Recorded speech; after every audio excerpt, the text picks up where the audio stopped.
to go against non-deligible rights as in the Constitution, it simply means that they want us to function within the whims of no constitution in place.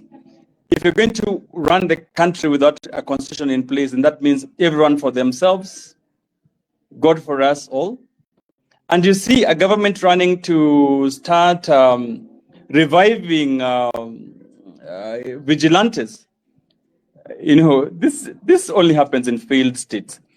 That, in a failed state, the government is no longer able to run, take care of the people's affairs. Now you resort to vigilantes to terrorize the people. That anyone else, it's anarchy. But anyway, I do not want to speak much because Honorable Kalonzo Musyoka'S is here, and I'm most likely going to present your candidate.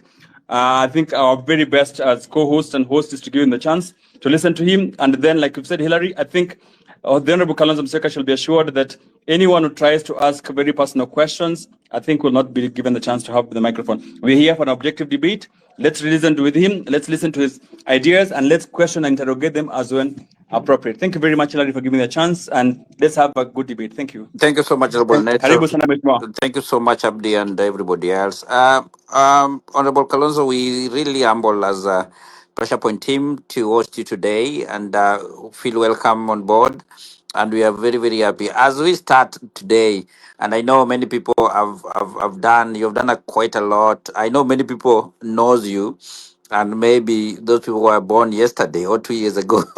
But you've been there. You're a seasoned politician in Kenya, and you are focused, and you've been doing a lot of the country. As you start opening your remarks, you can say hi to the people and welcome them, and then you can start. I know this is the question that many people are waiting, and even somebody asking on your leadership. I think if you can start on that as you come in. What do you think? What do you think are the most pressing challenges facing Kenya today, and how are you planning to address them, or what are you doing to address them as a seasoned leader, somebody who has been there, making sure that things are running well? Welcome so much, Honorable Kalonzo Musyoka. We are happy to have you here today. Well, thank you very much, Ndugu Hilary Gondi and your co-hosts, Honorable Neto and Abdi. I should perhaps begin by wishing all of you a very happy new year. I believe it's not too late now in the year to wish you a prosperous 2025. A year I have personally branded as a people's year because listening to Nduguneto there, and I can't agree with him more, becoming perhaps to comment on some of these points that he raised. This is the year when the Kenyan people will have to continue with their struggle, given that very important national institutions, the three pillars of government, the executive, the legislature, and the judiciary, are literally faltering. And in the case of in the case of Parliament, the Houses of Parliament, in our case, bicameral, the Senate and the National Assembly, they have experienced clearly a clear case of state capture. So I just want to thank you for this space, and I like your rules of engagement, that you're dealing with serious policy issues, nothing personal, and that therefore, given that assurance, I just want to tell you that 2025 is a very important year because we've started the year, for example, without a functioning independent electron boundaries commission, IEBC. We have started the year with a parliament that has been captured, with an executive that does not seem to know how to differentiate between people's rights and what they intend to do, their own programs, which have failed. Remember, they started talking about bottom-up economics. Nobody seems to be hearing that anymore because Kenyans believe it's bottom to bottom, going deeper into debt, deeper into a dysfunctioning administration. And the judiciary also, an issue that is very important for us. We we were thinking that this was the last beacon of hope. But as it is, it's also now under attack. And therefore, we begin 2025, Hillary, as a country, really literally clinging on. I think I heard Neto say that this is a country at a crossroads. Remember in 2023, Kenyans went to the streets, demonstrated against oppressive taxes. By that time, the rallying point was the high cost of living. And we were demonstrating against the finance bill of 2023. The result was more than 60 Kenyans, 65 young Kenyans were killed, and nobody up to date has been held accountable to have taken to account on the killings, the police brutality that we witnessed. And some young person I talked about Mulolongo. Mulolongo is actually an action point because in 2023 there was a lot of activity where people did strange things and blamed the demonstrators.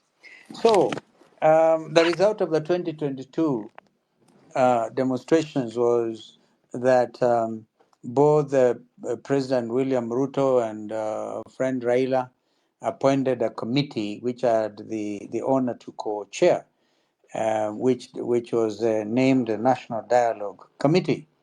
Our recommendations are actually gathering dust in Parliament. The only thing that has been acted upon out of the NADCO report is the signing into law the Amendment Act to the IEBC, itself also being made dysfunctional. And so I wish I had a better story to tell because 2024 then happened. And June 25th last year, 2024, will go down in history as the year when the young Kenyans, the Gen Zs, decided enough is enough and wanted their country back.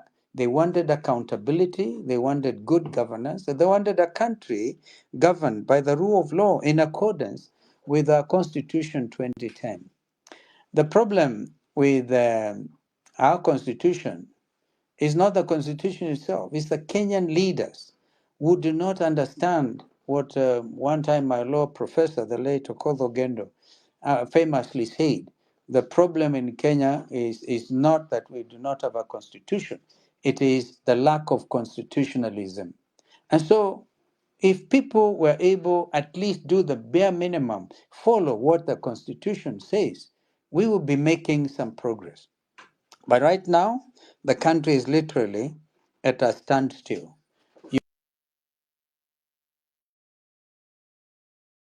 Sorry, now what happens? Some fellow is calling. Are you still there? Yeah, we can hear you, Mheshimiwa. Go ahead. Thank you. We will have to bear with some of those interruptions. Yeah, yeah. Okay. Again, I mean, to conclude a bit my submission on 2024, the Gen Z revolution, and I believe that revolution is ongoing. Again, we lost in excess of 60 something, according to Kenya National Human Rights Commission. We are dealing with about 82 missing persons, 82. And in the recent past, I think the Kenyans, wherever you are, you'll have to notice that we were in court dealing with 6 cases of abductees. And I was personally in court as a senior counsel making appearance on behalf of the abductees, who are the petitioners and the applicants in this matter. So that friend who said I've not, my voice has not been heard about BC was abducted out of Mlolongo will probably stand guided and let him appreciate that I am personally on my own feet in court trying to press for not only the release of Bisi, who is the one who is outstanding, along with another young man who has also not been released, that we are on it and we will make sure that on the 27th, when the matter will come up again before Justice Bahati Namue, the Inspector General of Police, the Director of Criminal Investigation, Mr. Amin, and others who have been cited must personally enter appearance, and we will be in court, God willing, to cross-examine them, because we said these abductions must end. We have it on authority of William Ruto himself in Homa Bay, we will stop the abductions, but they haven't stopped. So, all because Kenyans came mood, and they still are continuing. In fact, I get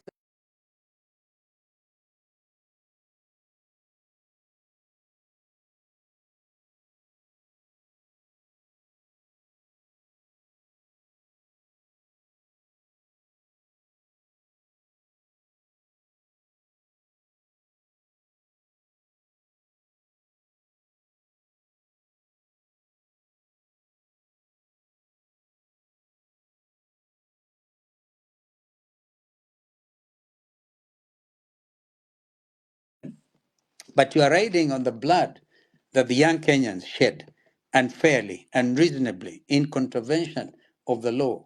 I agree, of course, with Brother Neto that this is a country that is not observing anything to do with the rule of law. And these are issues that we will be dealing with. So when I say 2025, then is the year of the people. We will be there on our feet.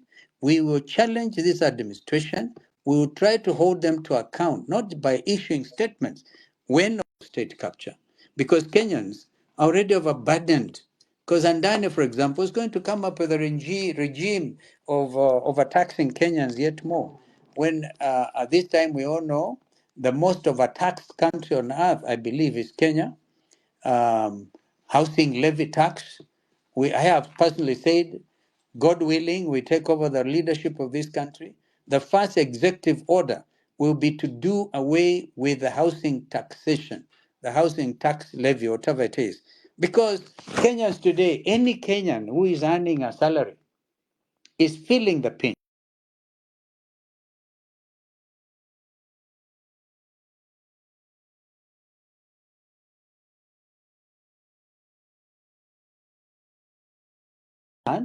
Under what terms are these things negotiated?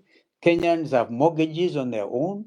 There's a lot of private development of housing, citizens of the world. This opportunity is being denied the Kenyan youth. So we have chosen to call ourselves a people's loyal opposition, along with other colleagues who have decided not to join the broad-based government. We have Honorable former Minister for Defense and Constitutional Affairs, Eugene Wamalwa, the leader of DAP Kenya.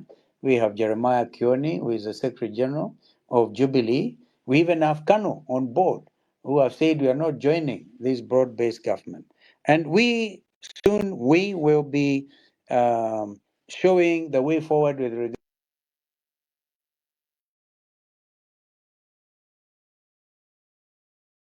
Mheshimiwa, you were saying very important issue there, over. and we lose you. Thank you. Can you're saying that you have uh, Sorry, there's somebody may be called.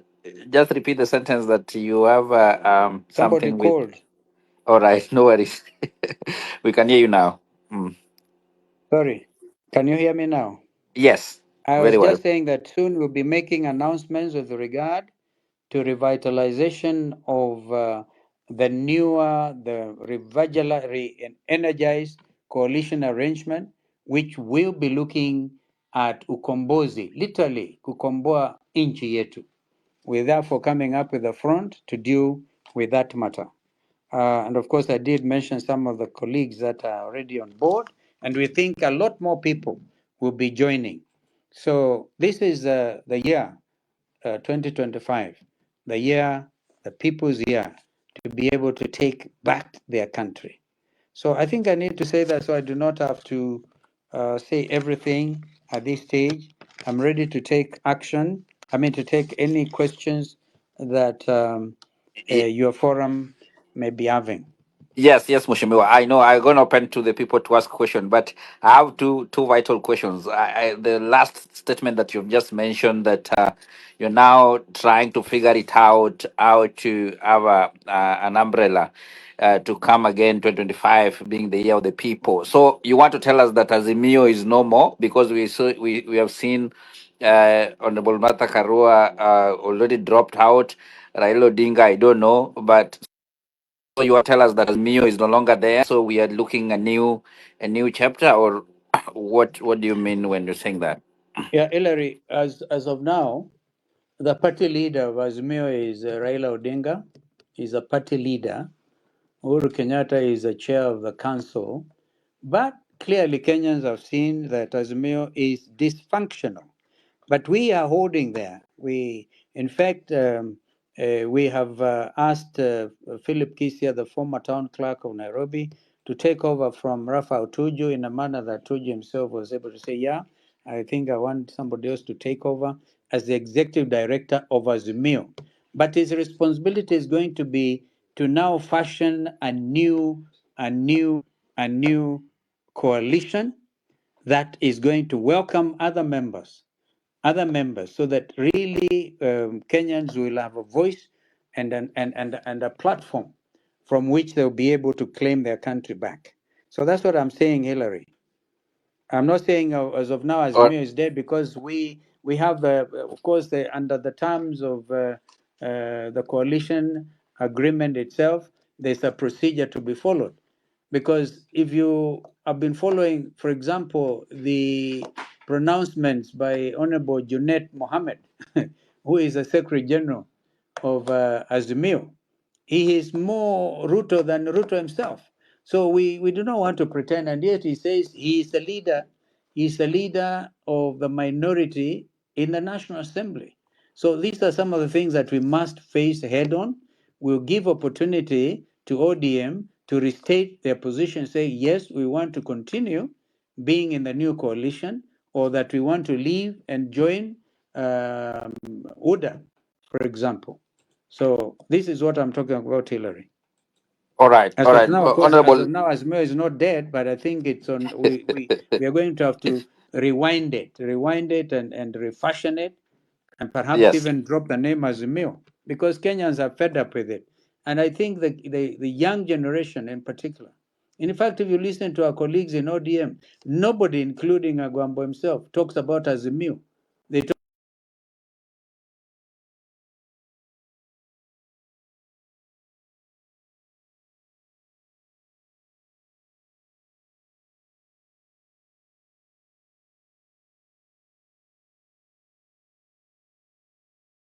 about ODM.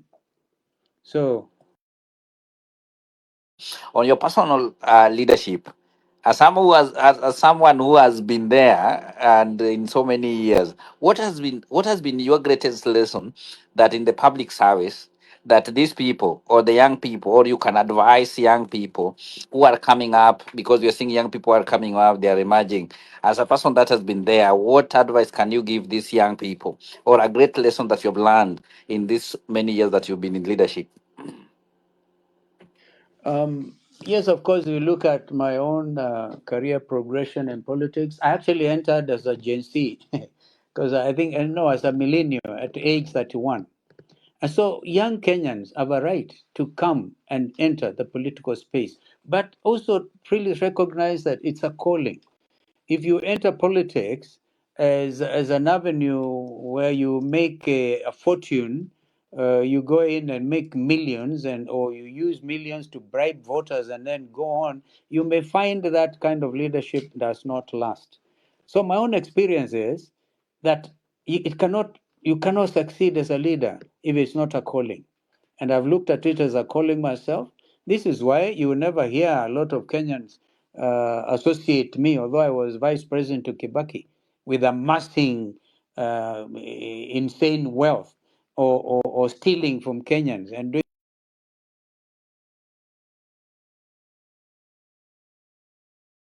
that kind of thing. When it is a calling, then the number one ambition is to doing that. In fact, I hold the view that the next leadership, if the young Kenyans will trust us with leadership, we will have to do it in a manner that we prepare them to take over as the next generation. Because they have already demonstrated ability, to do so. They have tried to claim their country back, and I've stood with them. I've actually said very clearly, when the chips are down, I will not join a government that is literally riding on the blood of the young people, or indeed over the years. We have known tribal clashes, we have known all kinds of, including leadership being taken to the International Criminal Court.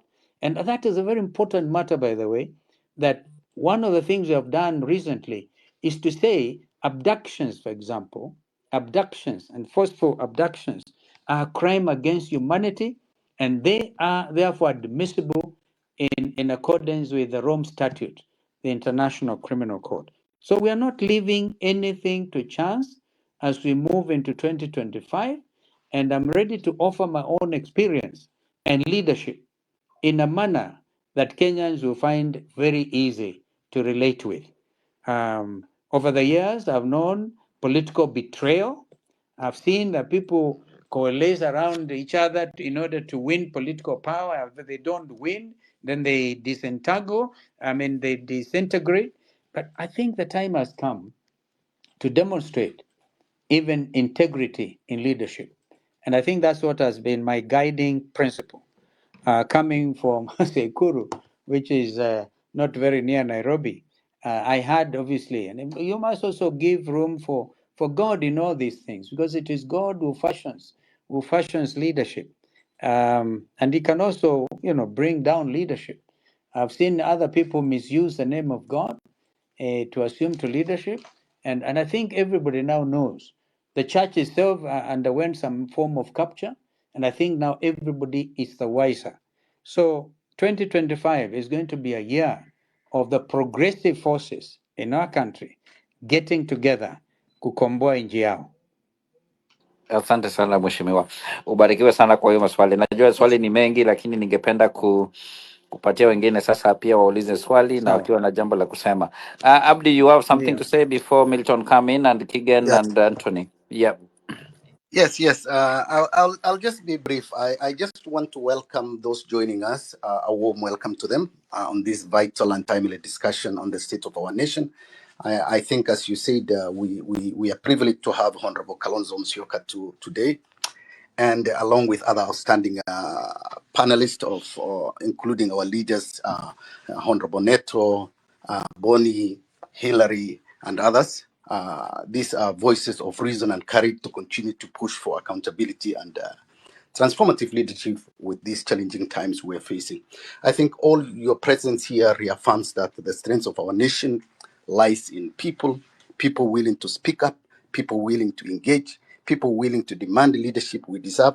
I think this space is not just for reflection, but also for actionable solution. Let's harden this opportunity to shape a path forward rooted in justice, unity, and hope. I welcome again everyone on board. Having said that, Honorable Kalonzo, I'll follow up one question with what Hillary was asking about the succession politics. And you had Honorable Dan Manzo, the Wiper Party, who said, we will form an alliance with Rigathi Gachagua, which will win 50+1 round one. What's your take on this too? Thank you. Honorable Dan Manzo, the Wiper Party.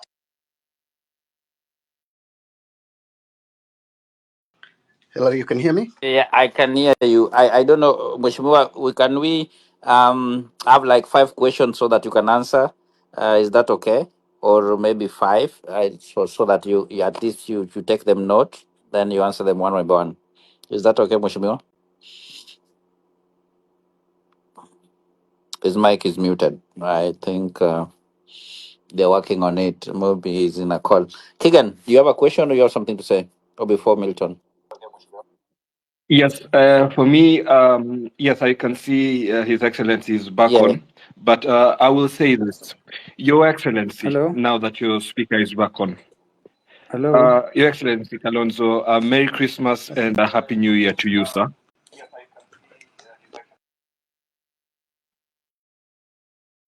Your Excellency. Oh, Keegan dropped. That's okay.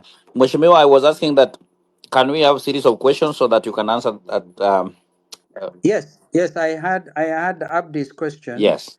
Maybe we can have another four, Okay. Okay. and then I can Yeah, respond. that's really good. Honorable Neto. Okay. Thank you very much, Hillary. Sorry, I on and off the mic. Like I told you, I'm on the road. A couple of things. I'd like to be fair that the Honorable Kalonzo Musyoka was my co-principal when I was a member of parliament. So there's how much questions I can ask because he's my leader. But a couple of things I'd like to say. He did very well when he was at the KICC, when I think the Honorable Raila Odinga at that time was trying to join Ruto's government. And I think the Honorable Kalonzo Musyoka stood his ground, which was, and I think he said it this evening, that when the chips are down, he will stand with the Gen Z, which I think he did, in terms of just trying to, stick with the people. And that I think that was really, really statemently. But a couple of things, Honorable Mr. President. Someone in the chat says that you do not finish what you start, and that you're also gentle for Kenyan politics. Those are the two issues. But the one that bothers me quite a bit is that you've always stood on the platform of integrity and constitutionalism and rule of law. But case in point, Machakos County is doing very badly, and Dr. Boni is here, and he'll give you some statistics around Machakos County, the corruption, the malgovernance, and everything else that goes on in there. So on the one part, as party leader of the Wiper Party, and then right before your eyes, one of your governors is being, is manifestly engaging in malgovernance. How do you reconcile those things in terms of what you stand for, which is what this Kenya is asking for in terms of, you don't finish the things that you start. You're talking about integrity, you're talking about rule of law issues, but right before your eyes, political parties in their real existence are supposed to be those structures of governance that, it's the sort of governance we'll see. What Wiper Party is demonstrating right now is what we'll see when they get into political power. So how do you reconcile those two? That's what I want to ask for now. Thanks, Hilary. Thank you. Thank you, Honorable Neto. And just a follow up, I'll bring The one third question one. from the chat too. And the question from the chat is from Ndolo. And Ndolo is What's asking, the third one? can the former VP be clear on the air to claim that he's holding the country at ransom on IEBC issues and commissioners? I think this is a question that has been coming up in the chat. A lot of people have been asking the same question. And many believe that the current IEBC be clear on the air to claim that he's holding the country at ransom on IEBC issues. Yeah, so I think this is a question that has been coming up in the chat. A lot of people have been asking the same question, and many believe that the current IEBC be clear on the air to claim that he's holding the country at ransom on IEBC. Yeah, I think there is an echo at the background, but the question was many believe the current IBC crisis is partly due to the actions and those of the Wiper Party during the past electoral negotiation. How do you respond to this?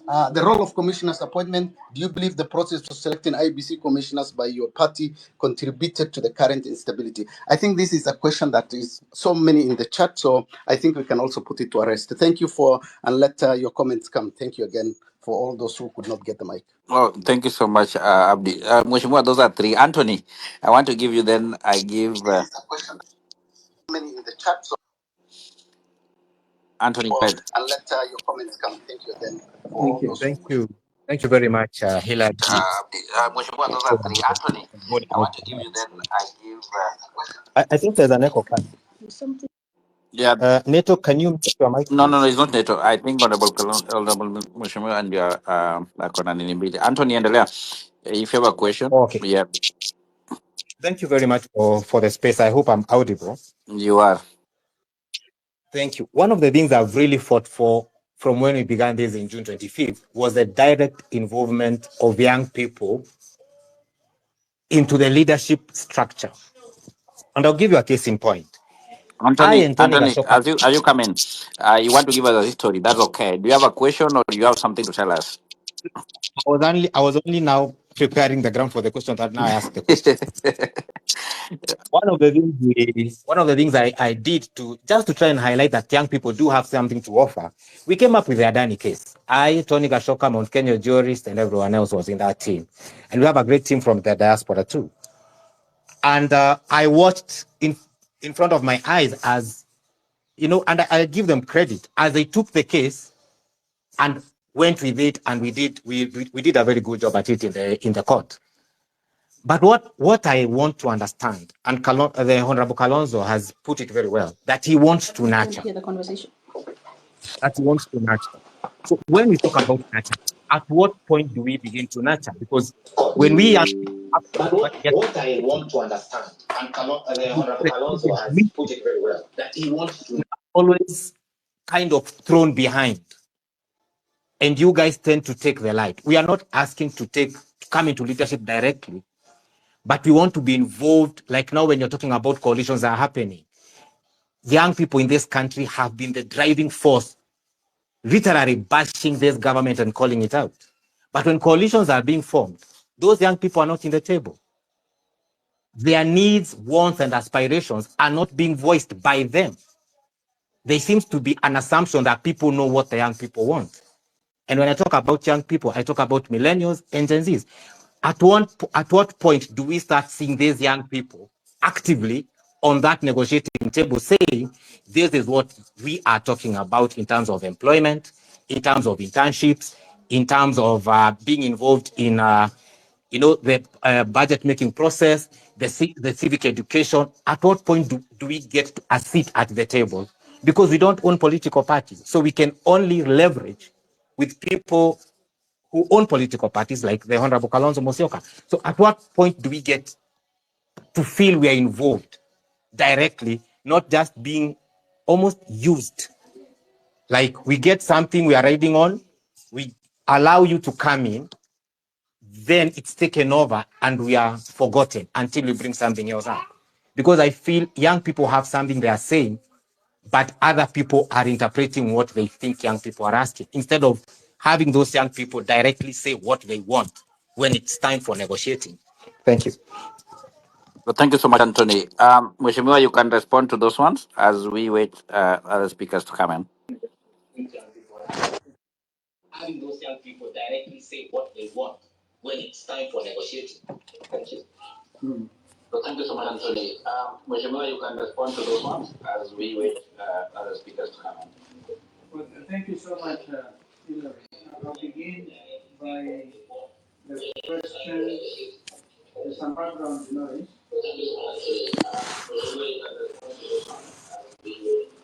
Mheshimiwa, you are a little bit far.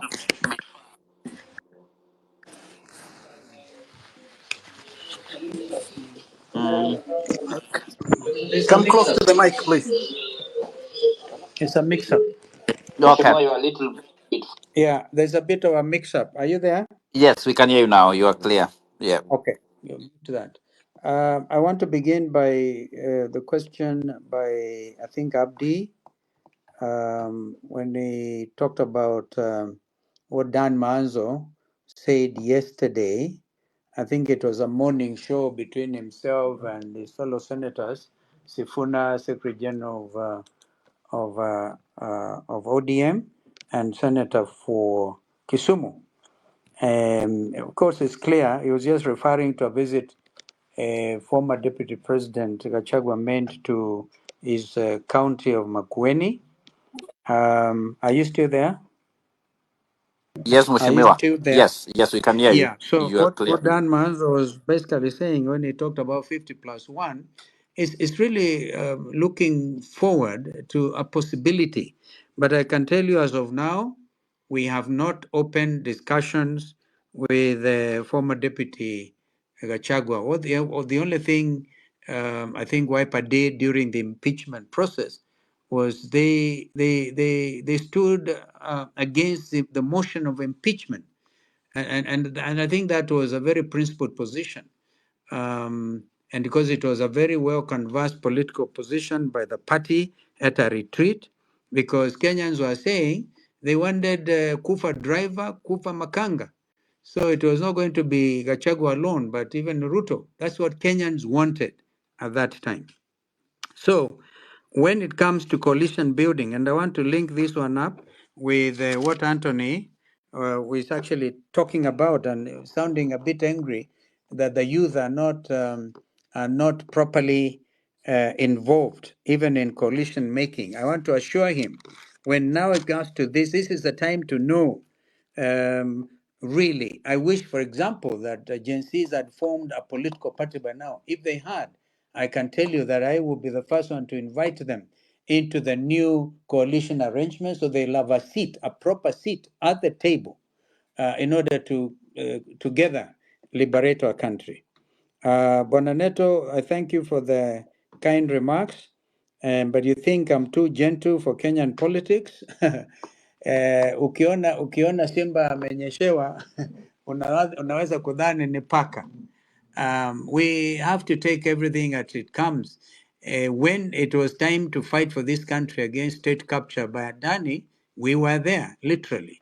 When it came to the time to say we must stop this nonsense about abductions, yours truly, I think, has been on record and literally fighting from the front line. And I think that you say I don't finish what I start. I think it's because we twice or three times decided to support Agwambo, but now it is very clear. I think we do not need a university degree to know that there's no way Kalonzo can now be asked to support anybody else. This is the only time. As I say, we take it over, set the country straight, hand it over to the owners, the younger generation. And if you're concerned about problems of governance in Machakos County, and I think you're probably referring to a time when there was a lot of propaganda that Governor Machakos was arrested in London or something, which of course was serious disinformation. And if there are matters that have been brought to the fore, either on the floor of the Senate, because the Senate has the oversight role over counties, then of course there's no way as a party leader I can condone governance issues in one of the counties that the governor comes from Wiper. And so I want to assure you, we cannot deal with double standards when it comes to the issues of governance. Now, this matter about IBC that we are seen to be holding the country at ransom. I can tell you this is a concoction by one Itumbi who works for William Ruto, and he spread the disinformation. The situation is when we, after the signing of the IEBC Amendment Act, there are various formations, and the Azimio coalition was given two positions.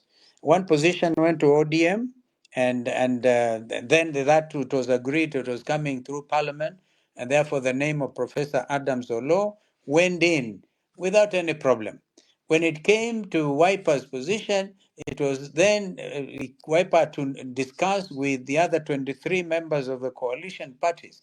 But then the state came in there, caused confusion, and brought in a candidate because I think they're afraid that out of the 9 panelists who are supposed to choose the new IBC commissioners, they may not have sufficient sway because the nominee from the Law Society of Kenya, the nominee from the churches and religious organizations, the East Park nominee, I think they looked and said, wow, we do not have one. So let us interfere with the position that the position that is supposed to go to Wiper. And that's why they went and challenged, they brought in a person without the parliament or the county assemblies. Are you still there? Yes, Mheshimiwa. We are. A lot of interference here. No, no, it's okay. So, in order to set the record straight, the matter of Dr. Koki Muli, and how dare anybody really look at somebody with that kind of experience in terms of managing elections and doing whatever. In fact, Dr. Koki's I think passion is ensuring that whoever becomes a commissioner, the 7 or so commissioners, must be people, men and women, who are going to deliver a credible election. But what is happening, the obsession with Kenya Kwanza, is they want to get a commission that will be user friendly. We cannot afford that kind of situation. So Dr. Koki Muli won in court against the Kenya Kwanza sponsored Augustine Muli, a leader of a party with. This is where we are. The matter is come on the 21st of this month. And whatever the outcome, if Kokimuli's a position is upheld, of course she will then go on to join the, and I hope that then William Ruto can quickly move and appoint the panelists. Because one gets a feeling that because of the Gen Z revolution, Kenya Kwanza does not want to see an IBC in place because they know that all these MPs, some of whom voted against the finance bill, who voted yes for the finance bill in 2023 and 2024, ran the risk of being recalled by their own constituents. So they are very keen not to have an IBC in place. So we have said as Wiper, if Koki Muli is, because it is a Kenya Kwanza sponsored Augustine Muli who has appealed after losing the case before the court of first instance. If Koki Muli's win is upheld, then we hope that Ruto can move quickly after the 21st or thereabouts to form an IBC. And because really, the ball is in the court of William Ruto. When Koki Muli's matter was determined in favor of Koki Muli, they prevaricated. Instead of forwarding the names from the National Assembly to President William Ruto, they denied that meant gave themselves 1 week within which to their client Augustine Muli to make an appeal. That is the truth of where we are. And I've actually said, if the courts rule against the Koki Muli, Wiper will abide by that decision. If, on the other hand, that this Augustine Muli's matter is thrown out again, then Ruto should take it and move on. Are you still there? Yes, yes, we Yes. can hear you. So We are I here, hope Your Excellency. I hope I've cleared this matter about taking the country on a trust fund because we wouldn't want to do that. If anything, we are saying if by end of March William Ruto will not have acted in a manner that now ensures the country has a new IBC, we will lead those demonstrations again because we think that they want to stagger this matter until 2026, 2027. Then they argue, no, no, no, we must postpone elections because according to the Kriegler report, um, the country should have at least within 2 years a working and a functioning IEBC. So we are aware of all these tricks. Some of them, of course, want even to see extension of the presidential term limit and the extension of parliamentary term limits all the way to MCS. Kenyans cannot take that because these are matters that require referendum. So we are ready. We are ready to do battle. And as I said, let us see what happens on the 21st. I think the Law Society has issued or we're about to issue a statement to say that any election related, IBC related matter should be dispensed with expeditiously in order to give the country a new IBC. So I want to assure Anthony again that personally I'm ready to work with the young generation, have them sit on the table. Although, of course, we are to look at if you are to look at the composition of Wiper as it is right now, we have a very strong young Wiper Democrats, and these are millennials. These are really Gen Zs, and they are ready. But of course, if it is that they are given a political formation of their own, I'm telling you, they should properly then be some other confusions. Like there's a fellow called Kamusil, Samuel. Who I think jumped because you see the Gen Zs were saying they are faceless, they are tribeless, they are leaderless. So I think a time will also come when we need to get the leaders to be able to work together with. So that is my response briefly. And as you said, don't start Bananeto. This time, I think everybody knows that we'll be on the ballot. And we'll be in the ballot not just to complete some assignment, but to win and to win for this country. And I believe our win will be a win for our country, for democracy, for the rule of law, for good governance, for stopping of stealing of Kenyans' resources by those in power. Thank you so much, Mheshimiwa, for responding to those questions. For those who are joining the conversation, we are here with Honorable Kalonzo Musyoka, What about Dominic? and I know we know him, and is telling us what you want to do, and is conversing with us. And therefore, Mheshimiwa, chukua maji kidogo kunywe. Unapochukua maji, tupatie hao wengine wangwana wengine pia tusikie maoni yao tunapoendelea.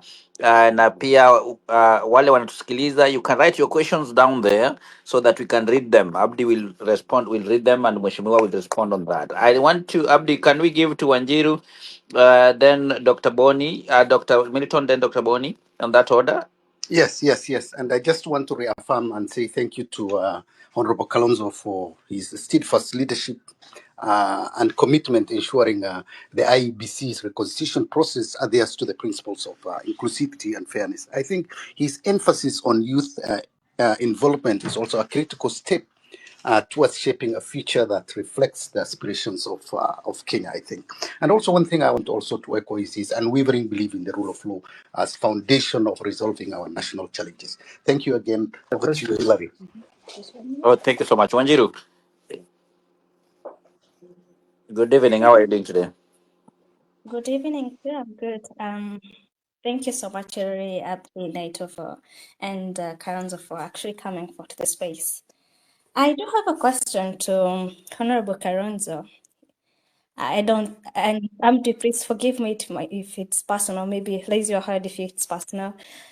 I want to ask because we have one guy in the member of parliament. His name is Farah Abdi Mohammed, and he's a member of Wiper Democratic Party.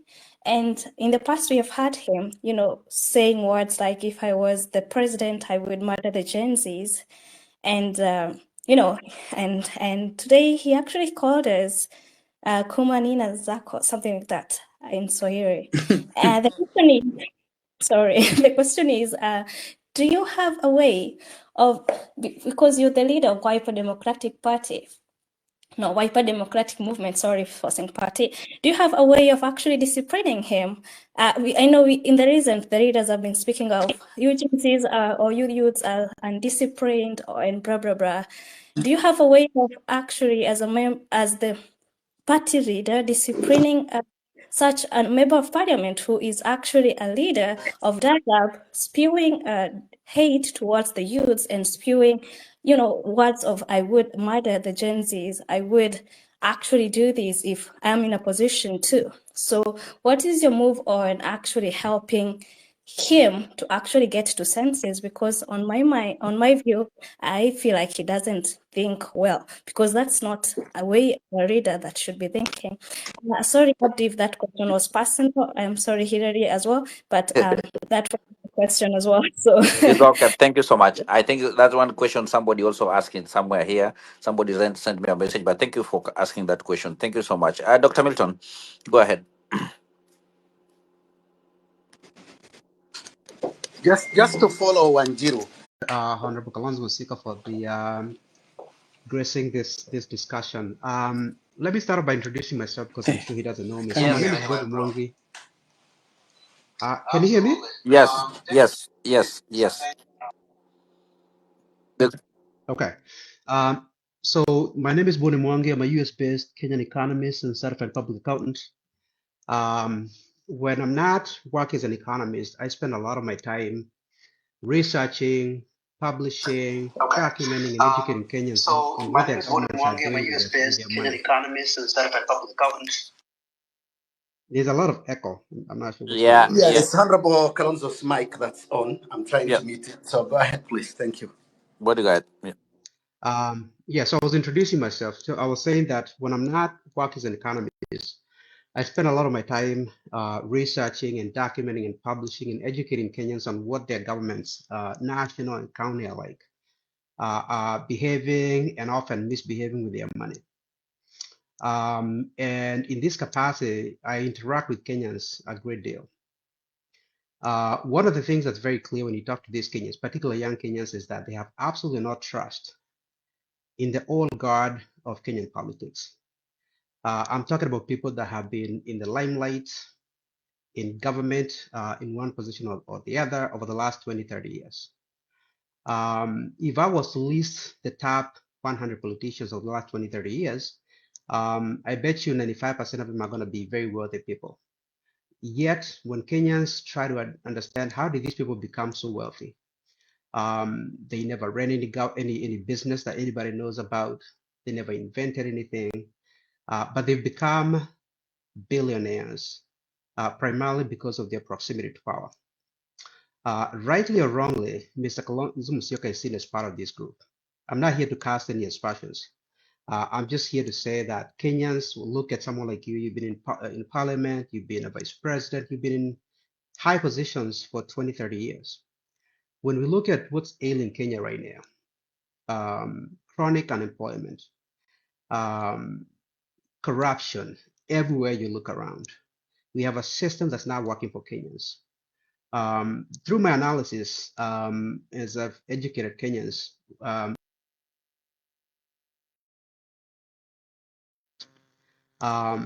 politicians are eating up virtually everything Kenya has to offer, leaving everyone else trying to survive. And so Kenyans right now are talking about how do we get out of this situation? We find our situation, a country with so much that was taken up by our government over the last 10 years, and nothing to show for it. Kenyans are asking, who can we trust to take us from this situation? And so they look at people like you, for example, and they're trying to understand whether you can trust it. Who are you? Where have you been? What have you done for Kenyans? So my question to you, first of all, is why should Kenyans trust you? Why are you different than Ruto? Why are you different than Raila Odinga? And what have you done specifically to try and address these issues that did not come out of nowhere? They are not new issues. The fact that we've had significant corruption in our country has been documented. It's been an issue for a long time. The fact that we have a system where politicians, again, are eating up virtually everything that Kenya has to offer, leaving everyone else surviving, hand to mouth. What have you done to speak to some of these issues? And finally, on the questions of credibility and trust, there was a picture that was on social media not too long ago where you had a press conference with, among other people, the former governor of Kiambu, Babayao, who is a known thief. He's a guy who has court cases right now for corruption. So when people look at you, you're having a press conference with a character like that, and you're asking Kenyans to trust you to save us from our current situation. Why should Kenyans trust someone like you who cannot look at what's happening in our country and understand that you do not want to be associated with people like that? Criminals that have stolen from Kenyans, criminals that if they get an opportunity to be in government again will do nothing but steal again, like they've done in the past. Thank you. Thank you so much, Bonnie, for that. Dr. Milton, can you hear me? Dr. Milton? Okay, Yeah, let me go. yes, I can hear you, and Okay, I'm ready to go now. go, bro. Then Dr. Nyango, you'll follow in that order. You've been here. Right, go ahead, bro. All right, thank you so much. First of all, my apologies that you called me a few times. I am in the middle of something, so I had to respond to that. But here I am. First of all, it's a great pleasure to be able to share this space with Honorable Kalonzo, a man that for many years I've held in high regard, and I still do. Um, Mine, I think, is going to be very quick, probably in the next 2 minutes. I don't want to speak a lot. We have been here for a long time, and we have been able to articulate our position. So, first thing is Honorable Kalonzo. You said that you've been in this political space since you were 31 years old. So really, for the life of Kenya's political age, we would say that you've been here for 42, 45 years.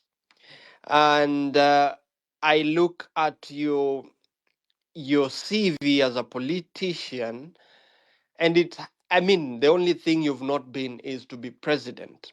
But I want to ask you, in view of the sorry state of our nation, the issues of bad governance that stem from the lowest level of governance, which is the ward level, all the way to state house, how proud are you of the record that you possess from being member of parliament to being vice president? And today, would you then say that you are the solution to the bad governance questions that Kenyans have for those who have been in the political space?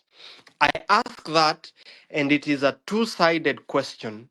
First of all, to speak about the achievements that you are proud of as a political leader for more than 4 decades, and two, take responsibility for where there has been a systemic failure that you could have done better as a legislator and as vice president. Because some of the questions we are talking about are questions that you could have done better to address them as a member of parliament representing the people of Mwingi and Kitui for that matter, and as vice president under His Excellency Mwai Kibaki between 2008 and 2013.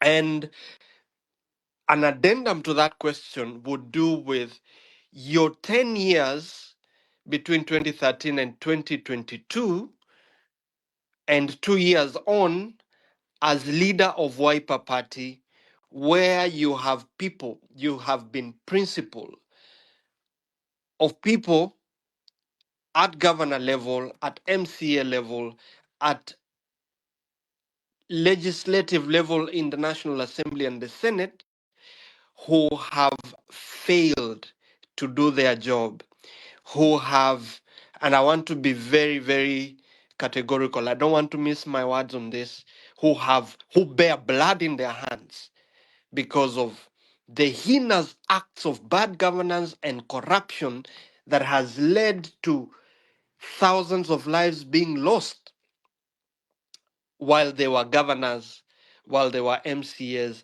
while they have been senators, while they have been members of the National Assembly. Because I do believe that the breakdown in political accountability over the 2013 period to date is genocide, is economic genocide that is unacceptable.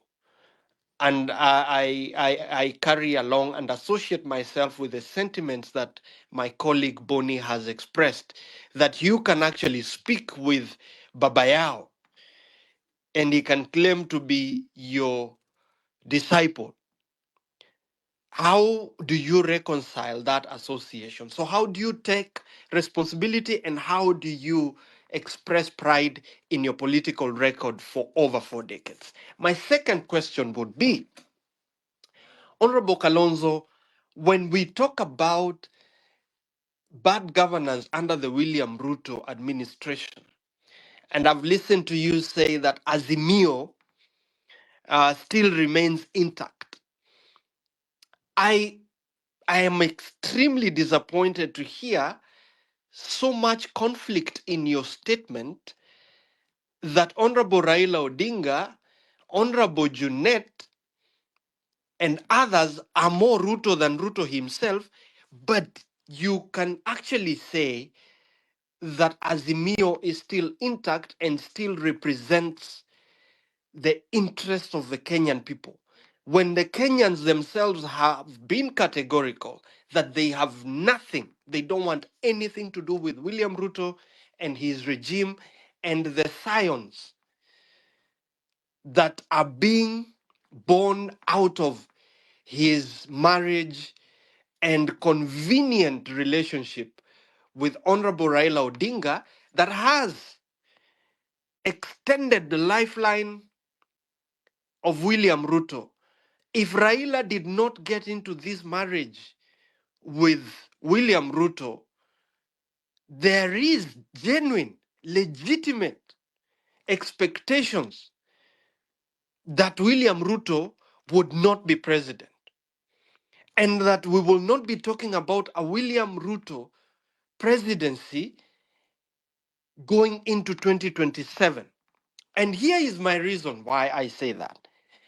There is, as a lawyer and senior counsel, you know very well, and we all know, that political offices under the current constitutional framework have no security of tenure.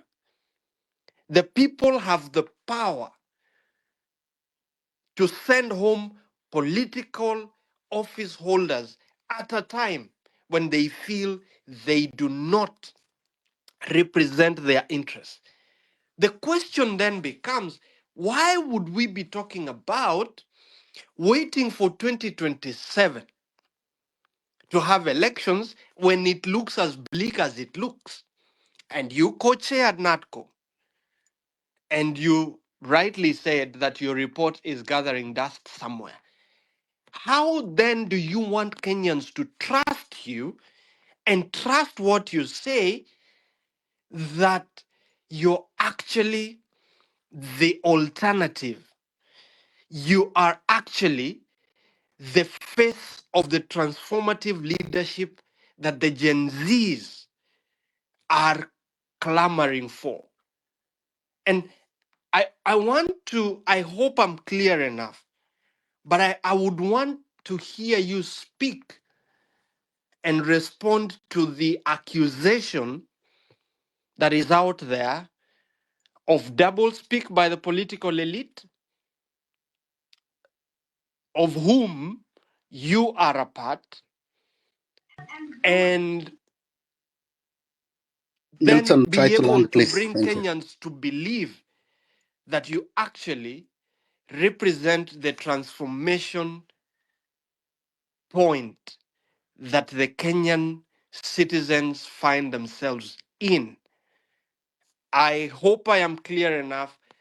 I shoot straight, and I would want to hear your thoughts on that.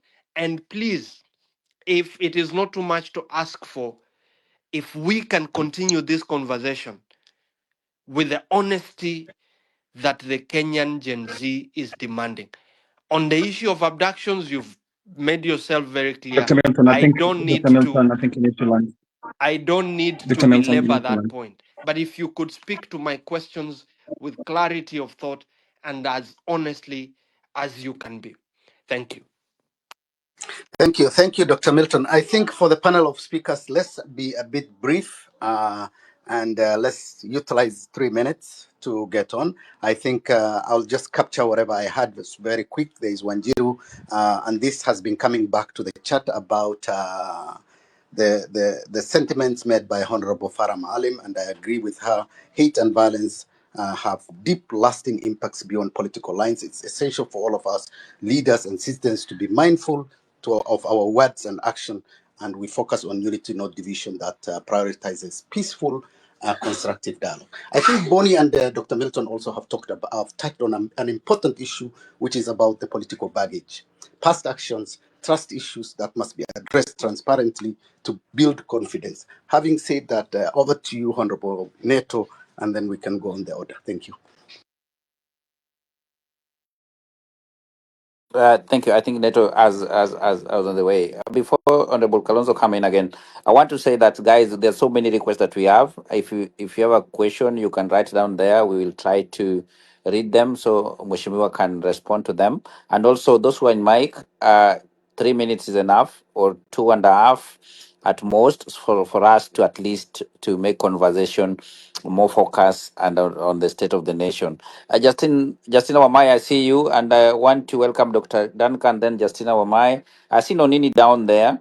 I see Wevinya Ndeti, Mheshimiwa from Machakos County. Thank you so much for joining. And many leaders who are on the platform, thank you so much for joining. You can chime in the conversation. Cornelius Rono, I see you there. Thank you so much for joining, and everybody else. We welcome you on board, and we are here with Honorable Kalonzo Musyoka. Duncan, go ahead then. Justina Wamai. Thank you. Thank you very much, Hillary, and Happy New Year to you and the team. It is a pleasure to meet this team again, to be able to hear the insights, and to Honorable Kalonzo Musyoka for making time for us. Maybe for his sake, I am still Dr. Duncan Onyango. I am a scholar, but when I am not in class and doing that kind of work, I lead a political caucus called Changemakers that is affiliated with our Honorable Kio Mtata's, the National Reconstruction Alliance Party. And I'm glad to be here, especially to be able to say to Honorable Kalonzo that we are proud of him, especially this time round, for having stood firm with the people of Kenya and refused to join the blood-based government, as he puts it, so that because that would have been a great betrayal to us. And in addition to the many good things that you have done in the past, I think this time round, you have done us proud, and we don't fear to say it. We hope that you will continue to be that reasonable voice of the people that speaks and defends the common mwananchi, especially at this time when we are suffering things like abductions and all this stuff. And I talk about abductions because we have suffered directly. My caucus, up until Monday, was crying for the abduction of one of our own. That was Kibet Bull, who was abducted shortly after he left our office at Taj Towers in Upper Hill. So we thank Kalonzo for standing firm for us. The question I would like to put to him still has to do with the trust issues. And based on where we are now as a country, we are literally at the brink of collapse as a country. Corruption is eating us to the core, and no system is working for us. All systems are failing, from education to health and all these things. And at this moment in time, there is a culture that we have seemed to build. When Kibaki comes to power in 2002, there was a lot of hope that he was going to help us to be able to deal with the historical injustices that had been committed by the previous regime for 24 years. But shortly after, I think he had a silent handshake with Moi and decided that Mzee should retire in peace. And we see it coming again when Uhuru comes to power and he has a handshake with, so this culture of handshakes, how are we going to bring people to account for the atrocities and the injustices they committed while in office? If every successive president that comes to power is going to have a handshake, whether it is a public one or a soft one, with the previous regime. Right now, we are talking about abductions and we are condemning William Ruto. How can we trust you, Honorable Kalonzo Musyoka, that if you come to power in 2027, you are not going to perpetuate the culture of handshake that blinds us to all the atrocities and the injustices that these people have committed while they were in power, so that we can be able to bring them to book? Your colleague, your principal, Raila Odinga, stood firm with us, and for a long time, we thought that this was the only voice that speaks for the people. And it still has caught us by surprise at this point in time that Raila Odinga could ride on the blood of the young people to join the bread-based government. So how can we trust you, Honorable Kalonzo Musyoka, that you can be able to break this trust and then be able to turn around this country? You've indicated that you will be on the ballot. And I want to say that, yes, we need people on the ballot, but we don't just need people who are going to be the ballot until the end. We need a transformational leader who is going to pick us up from the pits where we are and be able to turn around a leader who is going to stand and say no to corruption, a leader who is going to say no to state capture. So what can you do differently? How can we trust you as young people of this country that that you can be able to pick us up from where we are and take us to where we ought to be as a country? Or are we going to work so hard, like the people of Zimbabwe worked so hard to remove the Mzee Mugabe from power, only to be able to end up with someone that they are now regretting? So I think it behooves you as a leader to be able to stand at this point in time and outline to us, convince us, talk to these young people. I've gone around the country talking to people. One time when I was just here in Kajiado, some people told me, one Mzee approached us and told us, we don't want Kalonzo, we don't want Raila, we don't want Ruto. Why would you be categorized among these people by a random mosque somewhere? Because some people tend to believe that you Summary. have been part of the system and there is no difference between you and these people. And the same way Raila has crossed over, you would easily have a handshake when we entrust you with power. So I would like Okay. you, Honorable Kalonzo Musyoka, to speak to that, to be able to inspire our confidence on how we can be able to consider you as we move towards 2027. Thank you. Thank you so much, Daktari, for that. Mheshimiwa, I want to bring you on board again.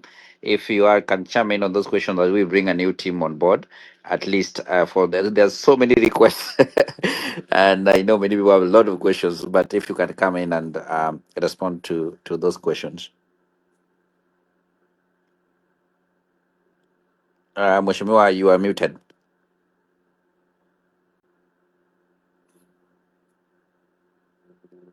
Abdi, can you hear me? Neto, can you hear me? Respond yes to those questions. You confusing. Yeah, Honorable Okay. Kalonzo is on. Okay, okay.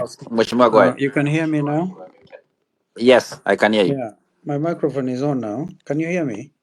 Yes, very well. It was very good at Hello. Yeah, I can hear you, Mheshimiwa. Okay. You can hear me? You are on. Yes, Lovely. you're on. Well, I really must thank Wanjiru in the first instance, Dr. Milton, Bwanaboni Mwangi, a good economist there, and Dr. Milton Nyakundi, and Dr. Duncan Onyango. Really very refreshing listening to these fellow citizens. First of all, a very quick one on Wanjiru. What Farah Maalim said today, additional to what he had said before, when he said he would kill young Kenyans for exercising their constitutional right to demonstrate, to picket in accordance with Article 37 of our Constitution. What he has gone on to say today is alarming, and I'm just wondering whether Mheshimiwa Farah is out of his mind.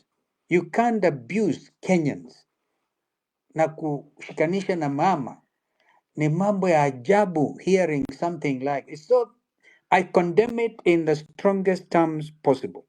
And since he was saying this in the presence of President William Ruto, and Ruto did not even hold him and tell him, hey, Mheshimiwa, even if you want to support me, this is not the way to do it.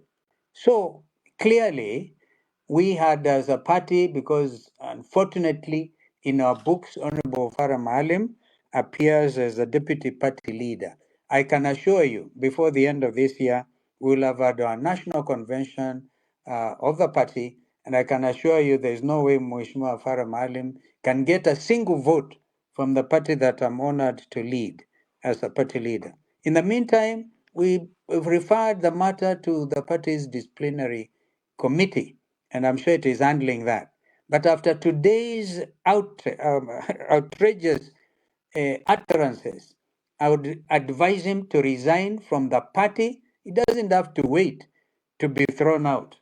Now, this is a kind of fresh air we are going to have to exercise in our country. I hope this gives some comfort to our sister Anjiru. And she was complaining. She was saying this is personal. I apologize. She doesn't have to apologize, because what Honorable Farah, other people, people like Adings Kodek, I didn't find Kodek in Parliament, but there were people who were serious leaders People like Matiba, for example.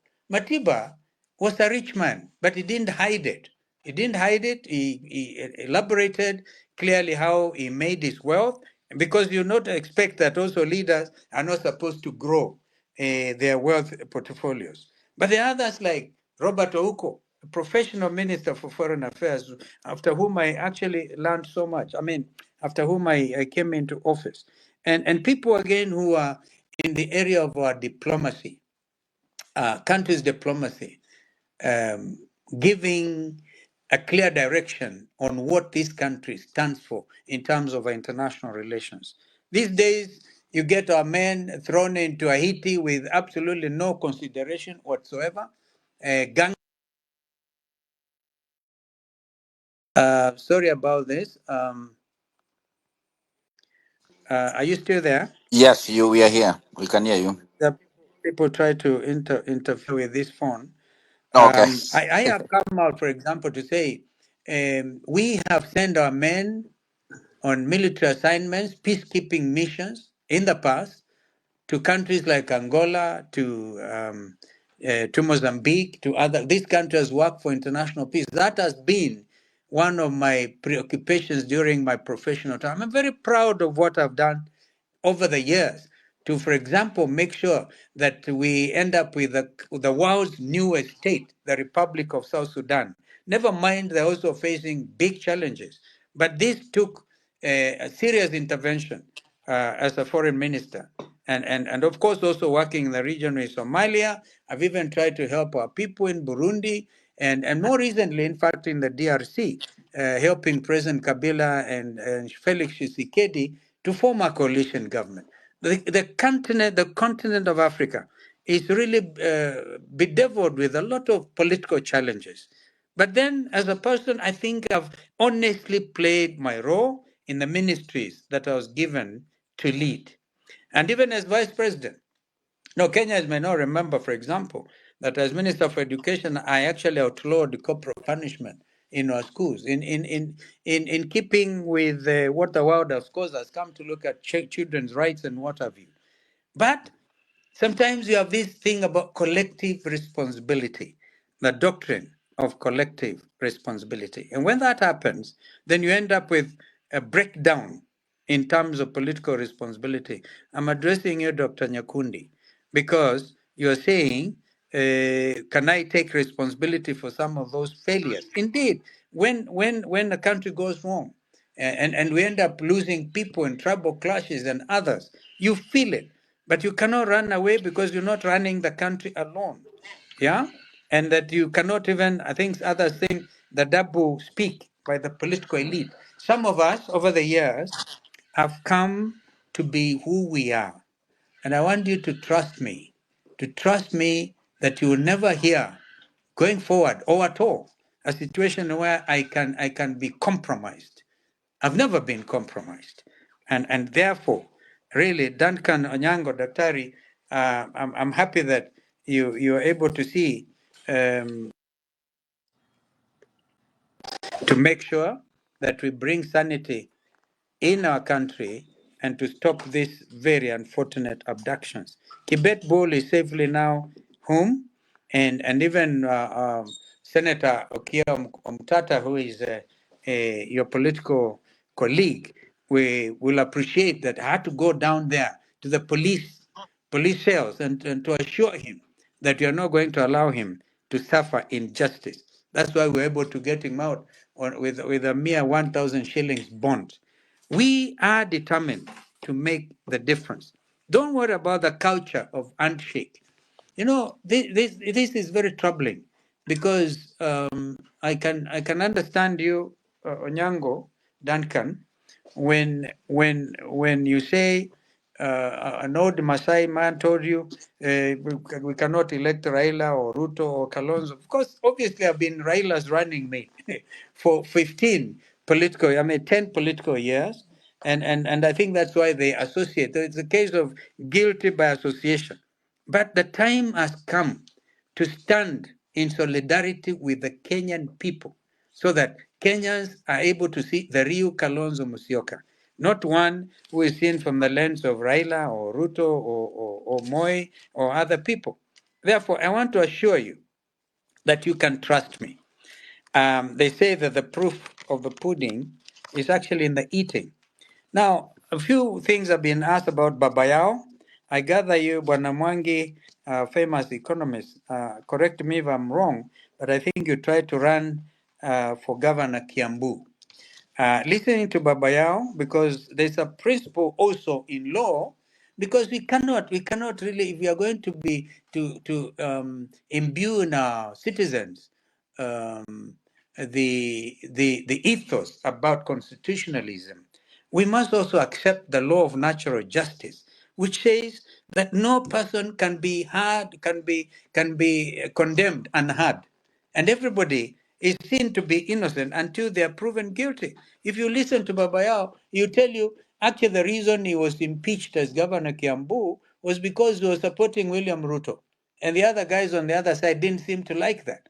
Now, if there are cases that are pending in court, what I can do, I can assure you, if Babayao is found guilty of corruption, believe you me, he will not find in me a very good colleague. Because then at that point, they'll tell him, Babayao, this is the law, this is it. You made the appeal, and therefore, nobody is able to listen to you. But as of now, give him the benefit of the doubt. Let him be able to explain himself to the Kenyan people. Therefore, do not say that if he's seen in a political press conference, then Kalonzo becomes also guilty by association. I want to assure you, my friends, that the time has come to redeem our country, real time. And the real leaders must now stand up, from the Gen Zs to the millennials to even the older people like Kalonzo Musyoka, who are determined to hand over this country to the younger people as a country we can be proud of. Right now, it's a country in shambles. And we'll be calling out everybody, calling out William Ruto and his administration, calling them out. We will not, one of the criticisms has been, oh, you people in opposition say so much, but you do not offer any solutions. Were we not able to offer a solution when we said no to the Andani takeover of the Jomo Kenyatta International Airport? That was a very loud no, and we demonstrated it by going to court. As senior counsel, I want to tell you, I will not hesitate taking positions, even some of the briefs pro bono, like I did, of course, for Kia Mutata and friends there, pro bono, to be able to get the right and the progressive forces coming out to stand and be counted at a very critical time, at such a time as this. We would not want this country to collapse. We will do our best. But of course, I also agree, and I think Raila himself said it, if he did not come to the rescue of William Ruto, we would be having a different situation. But that is for Raila himself to deal with if you're able to catch up with him. So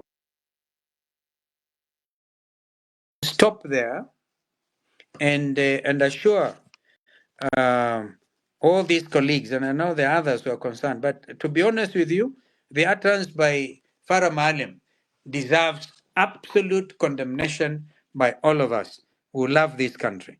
And even if he wants to support William Ruto up to 2032, that is his business. Let him do so. But let him do so without abusing Kenyans and abusing Kenyan mothers.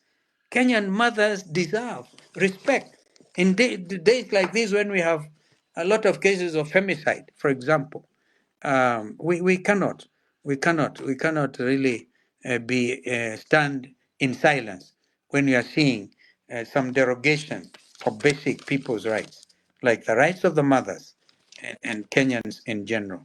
I hope you're still there, We are, we are, my we friend are here. Nilo. We are here. Yeah, Mheshimiwa, we are I'm listening. actually getting worked up Okay. because, Yes.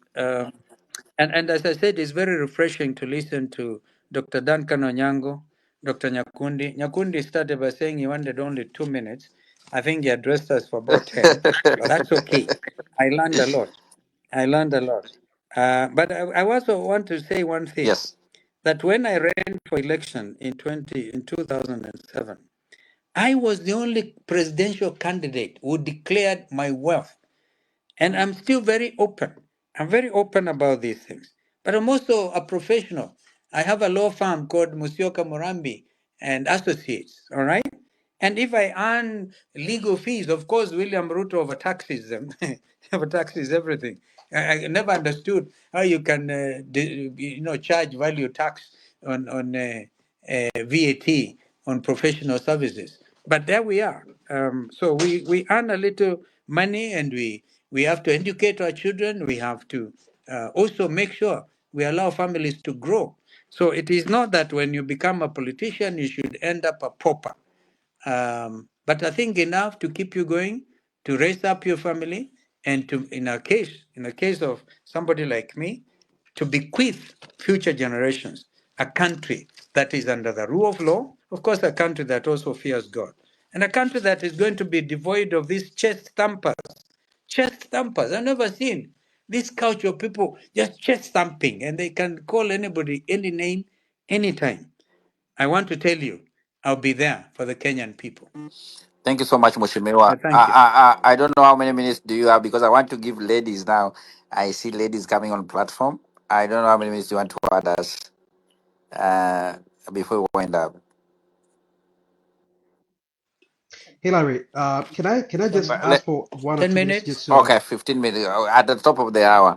So, Bonnie, as you come in, Oh, I ask you a question, then Rose Reseko, then Dolphin, in that order. Bonnie, go ahead. thank Bonnie, you, just thank keep you. it to 1 minute, Honorable, please. Thank you. we'll do that. Thank you so much for is your he there? responses. I can Can hear you you, hear Bonnie. me? Go ahead. Awesome. So, Mr. Musyoka, the question that I was posing to you have to do with credibility and authenticity. And I asked you why you think Kenyans should trust you when you stand there in a press conference with a known thief of public resources. I have done a serious study on everything that took place when Babaya was governor of Kiambu County. Perhaps you haven't seen it, but I can tell you that um, if there is ever a poster boy for corruption and everything that's wrong with Kenyan politics, it is Babaya.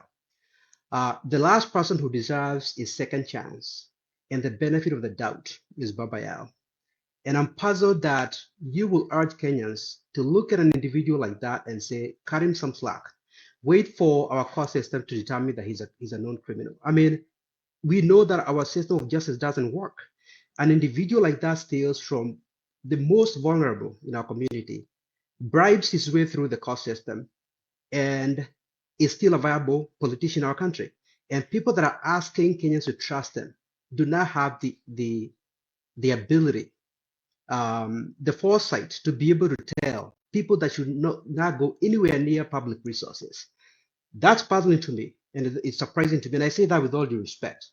Um, I'm just going to give you a couple of data points to kind of drive home the reason why I believe that there's a gap between the young people in Kenya and the old guard of Kenyan politics. I'm going to give you a couple of data points, and I'll be very brief about your own county of Kitui. And I see Governor Wavinya Ndeti is here, so I'll give you a couple of data points about Machakos. Again, I'll be very brief.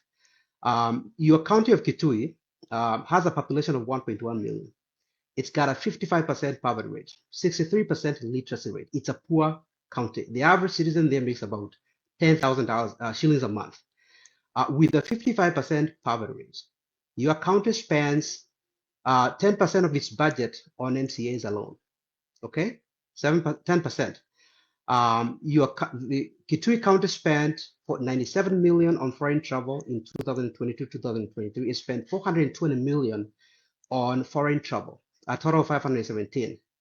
It gave the MCAs 233 million in cars and another 14 million in allowances. So that county alone, just on a few people, the county has about 55 MCAs. You spend 764 million on them, luxury.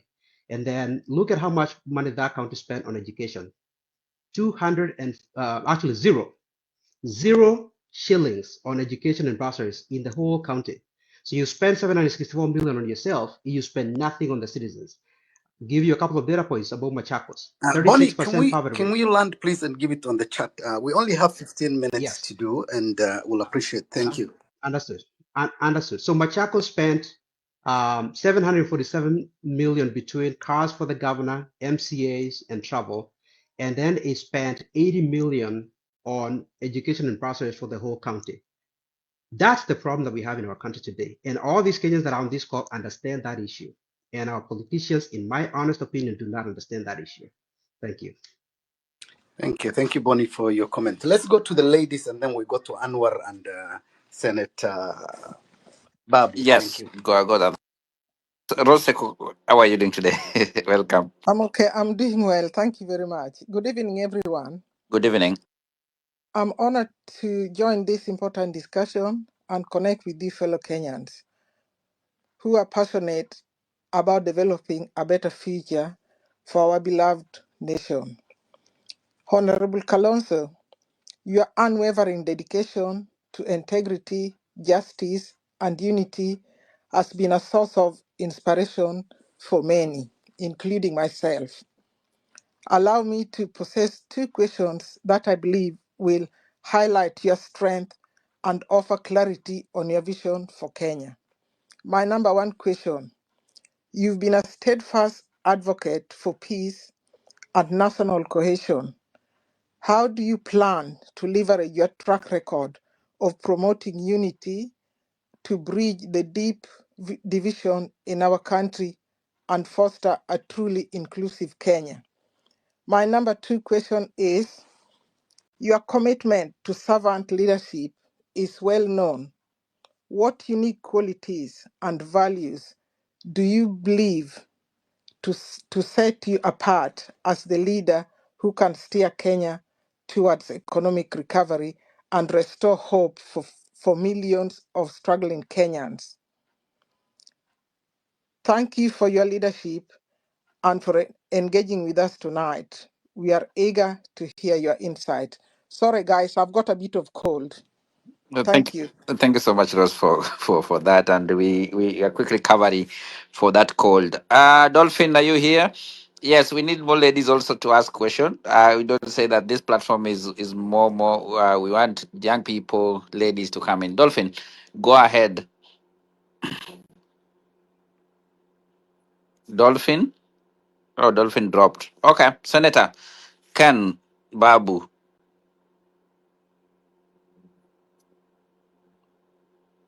Abdi, can you hear me? Honorable, can you hear me? Yes, I can hear you. Yes, we can hear you. Thank you. Okay, Senator Babu, are you here? All right. I think you have connection issues. Anwar?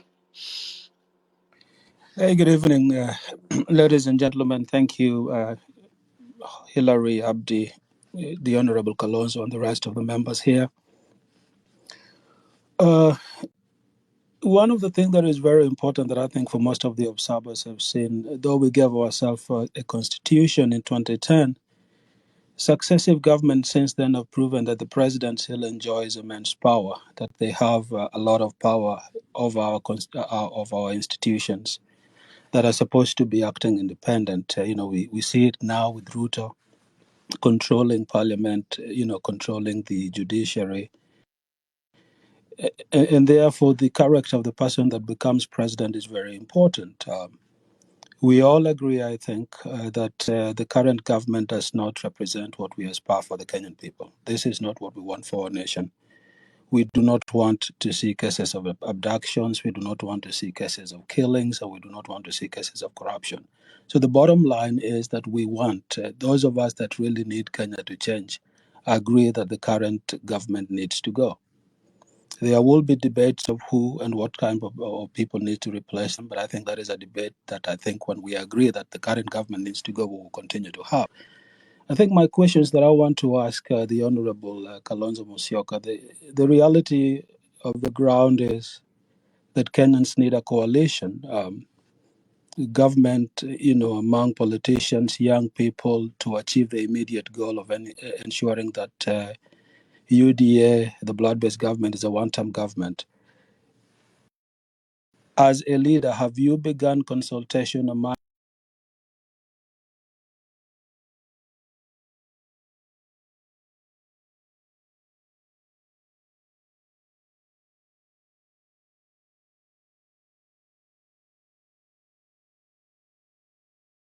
your peers and the other people criticize, will you be killing our people if you are to become the president?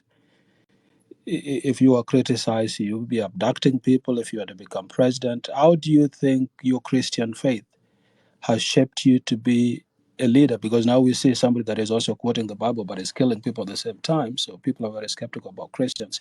What is the differentiating factor between your Christian faith and that of Ruto, as we say today? Those are the two questions that I have. Thank you.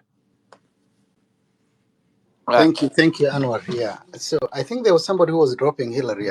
We can bring Wamai, Justin Wamai. So Justin, the mic is yours. Thank you. Thank you, everyone. Hi, Hilary and the team. hi. Mine is a comment. Number one, the problem devils our country is economic democracy. We see ourselves as the national cake to be eaten somewhere, to be cut somewhere. I want us to start thinking that that cake is finished. 61 years of independence, we don't have the cake. So we should be thinking about baking it or even cooking ugali. Who said we need the cake?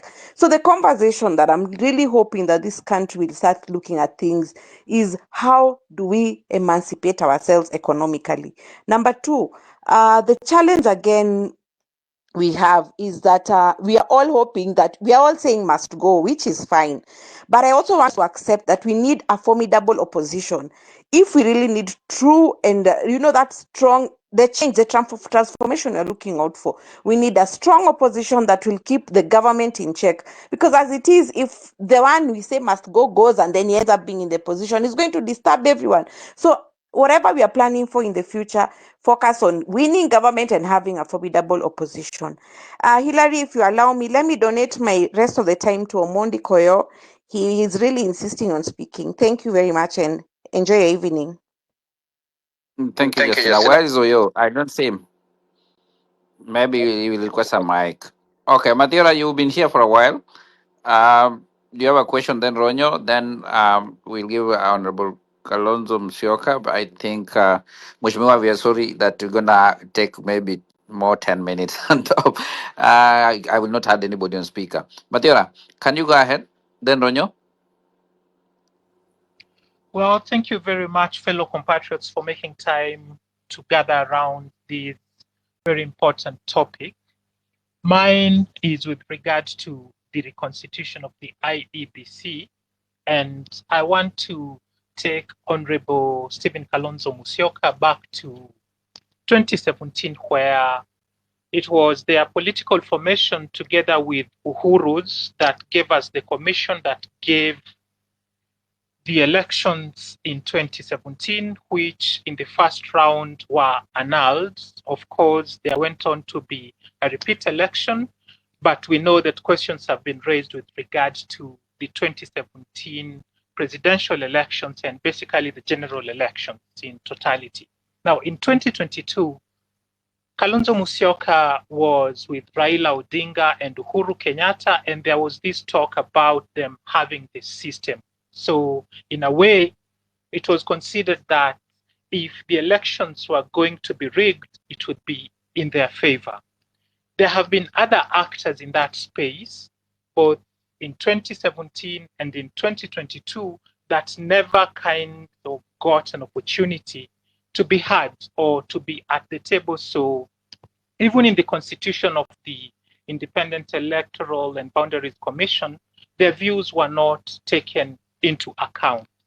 Now, at this point, we have ODM in government, we have UDA, we have WIPA. It's a mongrel of a system that's running this country.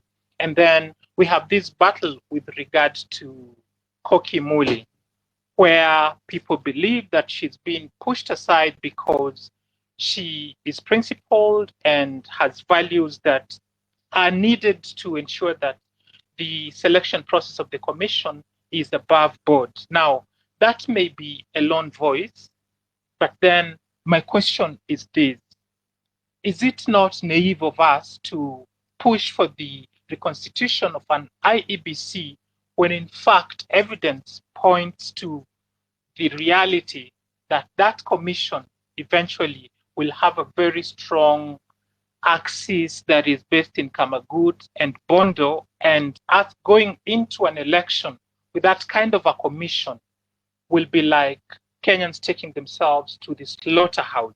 Yes, people say we may not have an alternative to the process that's currently going on, but if I was to be bold and courageous enough, I would actually congratulate the Wiper Party and Kokimuli and Kalonzo for having held this process behind for a bit so that we can introspect. Because in reality, if we allow the big boys to be in charge of this process like they are, you look at the names that were given. Yes, on paper we say there is independence, but eventually when Mudiria, that do you want to ask the question? Mudiria, we are running out well, of time. If you want to make it brief, please make it brief and ask the question. Thanks. well, my question to our former vice president is this: is it naive of us to expect that the IEBC that will be born out of the process currently ongoing will deliver free, fair, and credible elections? You are an insider once, and you were pushed aside, and elections were delivered in the manner that they were in 2022. So now that you're on the periphery, should we trust this process and focus on it and not agitate for a different kind of process that would give us a commission that will deliver free, fair, and credible elections in 2027? Thank you. Thank you. Dolphin, go ahead. Dolphin, you've been here for a while and I want to hear your voice. Dolphin, before Omondi, you were given, Koyo, you were given a mic. Dolphin, are you here now? All right. Omondi Koyo, go ahead. Then we'll welcome uh, Honorable Kalonzo to chime in. I think, Neto, that is the order. Yes, I think I agree with you. Thanks. Okay. Omondi, go ahead. You were given the mic by Honorable Justin Momai. Koyo, are you Yes, here? Hillary, I can hear you, you can bro. hear me Yes. very well. First of all, let me say good evening to everyone, and I would wish to pass my message of goodwill to all members under Healthy 2025, Your Excellency, Dr. Kalonzo Musyoka.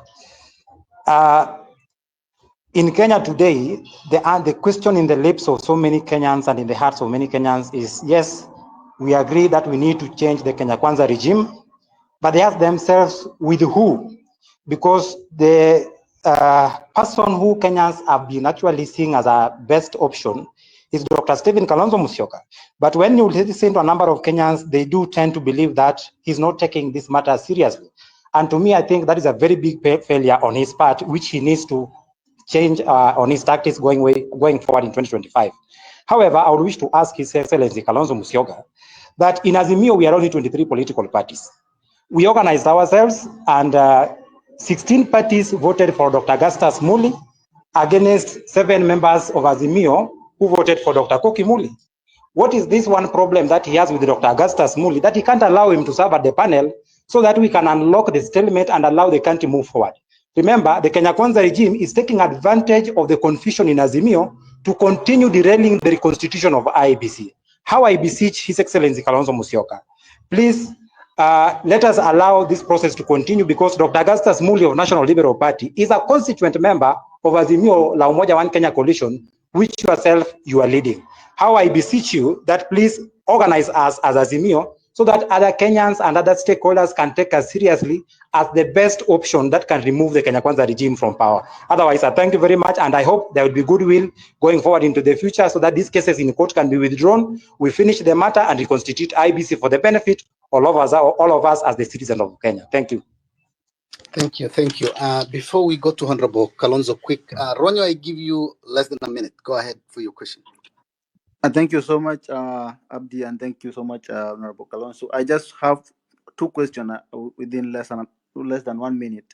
One is the issue with the IBC, because I think it is by design that they are delaying this, because I think the Kriegler report is just a recommendation. So what can we do so that next time another one, whoever comes to power, does not use this gap in the constitution whereby the constitution does not clearly state that within a specific time we should have an IBC. Can we can maybe Kalonzo Musyoka help us so that we can have the constitution clearly stating what at what I mean at the specific time where the IBC can be. And then another one, the last one is we have leaders who are threatening people like Farah Maalim and all that. Can Kalonzo also help us so that not only asking them to resign and all that, but can we have them charged because they are also coming for the people, the young people who are speaking against them? Thank you so much, and God bless you.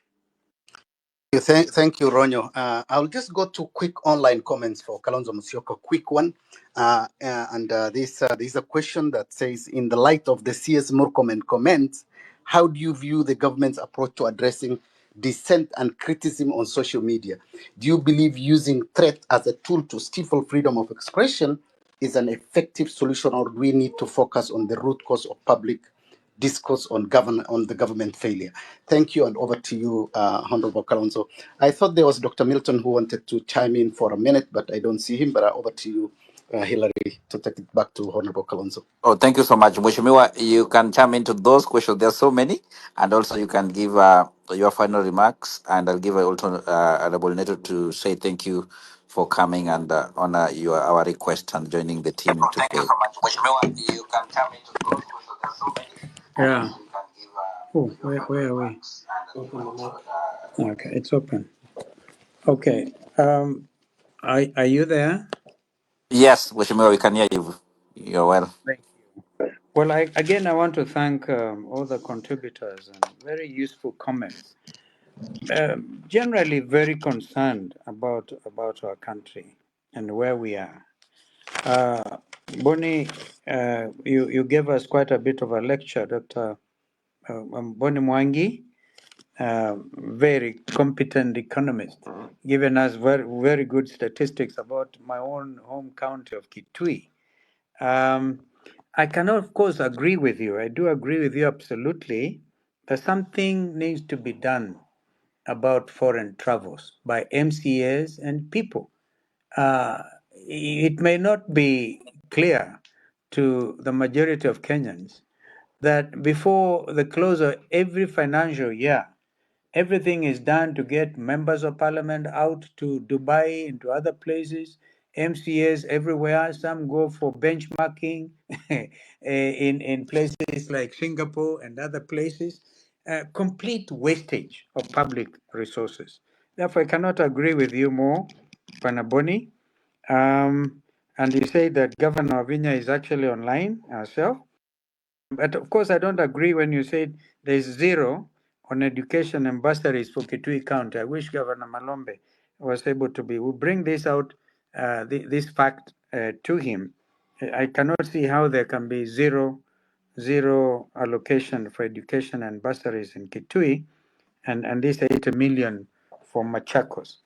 I really would want to engage with you, Bwanabone Mwangi, when you are home. I don't know whether you're home, because I admire your knowledge of economics. Rose Seko, I thank you so much for the wonderful comments on what yours truly has been able to do in terms of working for peace, not just in our country, but in our region. And therefore, I want to give you my commitment that the biggest challenge we have is to work for national cohesion. You know, there's a constitutional commission which is called, what is it, NCIC, Commission on National Commission on something, led by Dr. Kobia. I wish they could just swing into action and institute prosecutions. You know, the only commission I find which is working to the benefit of Kenyans is the Kenya National Human Rights Commission. Because I'm with them in court, they are there, they are trying to educate our people on their rights, their constitutional rights, a lot of them non-derogable. And so I find that some of these constitutional commissions are really sleeping on their job. Therefore, however, there's a lot that we can do. I believe seriously in servant leadership. That's why I started by saying, for me, leadership is a calling. If you try to impose yourself on people, you end up like Bwana William Ruto. Um, and so I have respect for him. He's our current president, and we are all going to have to work hard. I hope he. I saw that somebody like Sudi joined this conversation. I wish he can go and tell his boss what Kenyans are actually saying. Senator Ken Babu, I missed out on your submission. There's some interruption. But we have to work very hard on building a proper coalition, a coalition that is going to work towards a complete liberation. In fact, I'm calling it Komboa Kenya. Because this is a time really to all of us put aside whatever differences and be able to get our country back. So we'll work together. We'll work together. As I told you, we are working very hard. Even I gather they are trying to now impeach Governor Natembea because of telling William Ruto the truth at the funeral in Bungoma. And if they try to do that, we will stand as usual with Governor Natembea and tell people the truth, that absolutely nothing but the truth. But Muthiora, I really admire your thinking about the challenge we are all facing in reconstituting the IEBC. Even before we come to interviewing commissioners, um, you begin to see it. You see through it all the manipulation, the need to capture every commission, and the monies that I know they are willing to spend to buy even the 9 commissioners. Unfortunately, we did recommend an ANADCO that William Ruto and Raila Odinga will be able to consult. I think that in the light of what Raila is now doing, I think we should now change it and say we have to be there so that it's not left to William Ruto to appoint the commissioners and the chair of the commission and that kind of thing. During those discussions, Kenyans had various approaches on how to end up with a credible um, IEBC. If you look at the example of a country like Ghana, which has gone through a reasonably good election, and I saw Sudi arguing that no country in the world has there been a president who has been elected only 1 term. I think he doesn't know there's a country called Botswana, which had a 1 term president, and we even in the U.S. itself, and what has been happening in the region uh, is amazing. It looks like the trend in Africa is for 1 term so that Africans can get their countries back. Therefore, we'll not allow a situation, as Mathiora is saying, where you go to Kamagut, decisions are made in Bondo and Kamagut. Of course, it will not happen. It will not happen. Kenyans have now discovered that, as somebody earlier on said, sovereignty of the people under the Constitution. And that is why they took it in my view is since the 25th of June last year, we really do not have a proper parliament in place. The one which is there was impeached by the Kenyan people. And so we will remain focused in ensuring that nobody is going to end up with a Ruto-friendly IEBC. It should be a Kenyan-friendly IEBC. And so we will work very hard in that direction. Bwana Koyo is Secretary General of Augustine Muli's party. And please, when you tell him not to associate openly with Ruto and then pretend he's actually with us in Azimio, because that is one of the problems. You know, it doesn't even have the ability to camouflage his movements. How are we going to trust him if he's there castigating other leaders, including yours truly, and spewing all manner of vitriol? However, the matter is coming up, as I said earlier on the 21st of this month. And if the courts find in favor of Augusta and Muli, I have no problem with him. He will go on to represent Ruto because he cannot represent us. It is clear he's biased in favor. In fact, the other day he called a meeting of his clan, and Kambas are not very well known to believe so much in clanism. But he declared as a clan, he declared himself